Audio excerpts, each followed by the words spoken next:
दया याचिका पर 8 साल की देरी को मुद्दा बना साल 2011 में भुल्लर की पत्नी ने सुप्रीम कोर्ट में याचिका दायर की थी। याचिका में भुल्लर की फांसी को उम्र कैद में तब्दील करने की मांग की गई, लेकिन सुप्रीम कोर्ट ने फांसी की सजा पाए देवेंद्र पाल सिंह भुल्लर की याचिका को खारिज कर दिया है। याचिका खारिज होने के बाद साफ हो गया है कि भुल्लर की सजा कायम रहेगी। भुल्लर की पत्नी ने याचिका में ये भी दलील दी थी कि उसका पति मानसिक रूप से बीमार है। बंदा मानसिक हालात उसके ठीक नहीं है, हॉस्पिटल में एडमिट है, वो उसको कंसीडर नहीं किया गया। क्या ये हिंदुस्तान की सरकार या कानून एक पागल व्यक्ति को फांसी पर लटकाएगी? एक आदमी 250 सिखों का कत्ल करता है, 7 दफा सेशन से उसको फांसी के ऑर्डर होते हैं और उसको सुप्रीम कोर्ट लाइफ में कन्वर्ट करती है। इसको एक ही फांसी के अंदर डेथ सेंटेंस अवार्ड करती है। हम इस मामले को अकाल तख्त पे ले जाएंगे, प्रधानमंत्री जी को वहाँ पर बुलाया जाएगा, उनसे पूछा जाएगा, नहीं तो उनको तनख्वाही करार कर दिया जाएगा। Today in Buller's case, the Supreme Court has delivered a judgment that the petitioner has not made out any case to grant pardon or remission or commute the sentence by the President under Article 72 of the Constitution. Supreme Court has dismissed the writ petition. The reflection of this today's judgment will follow in all other cases which are all pending in similar in nature.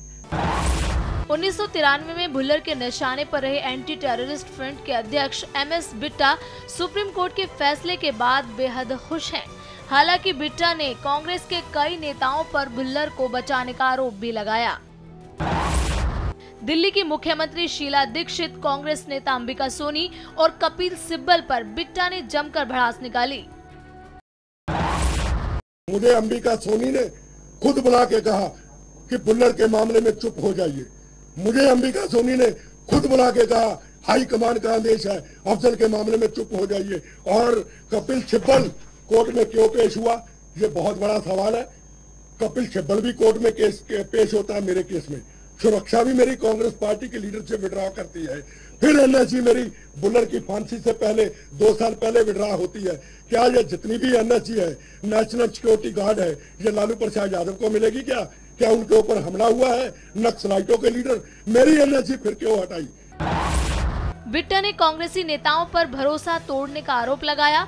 वहीं Congress party को अपनी मां बताते हुए उन्होंने कहा कि वो 17 साल की उम्र में कांग्रेस से जुड़ गए थे। खुद को कांग्रेसी बताते हुए बिट्टा ने कहा कि उनका अगला कदम राजीव गांधी के हत्यारों को फांसी पर चढ़वाना है। मेरी लीडरशिप ने आतंकवादियों से डरते हुए मुझे अकेला छोड़ दिया। इन्होंने कुर्सी सदा से दोस्ती कर ली। मैंने इंदिरा गांधी और राजीव गांधी के असूलों पर चलते हुए मौत से दोस्ती कर ली और आखिरी दम तक राजीव गांधी को कातलों को फांसी दिलाने के लिए भी मैं लड़ूंगा। अफजल को दिलाई परिवारों के साथ। अब मेरा अगला निशाना होगा राजीव गांधी के कातलों को फांसी पर चढ़ाना। सुप्रीम कोर्ट के इस फैसले के बाद भुल्लर की फांसी होना अब तय हो गया है। सुप्रीम कोर्ट के इस फैसले का असर राजीव गांधी की हत्या के दोषियों, तस्कर वीरप्पन के साथियों समेत उन 16 लोगों की फांसी के फैसले पर पड़ेगा, जिस पर सुप्रीम कोर्ट ने स्टे लगा रखा है। Bureau report, channel 1 news.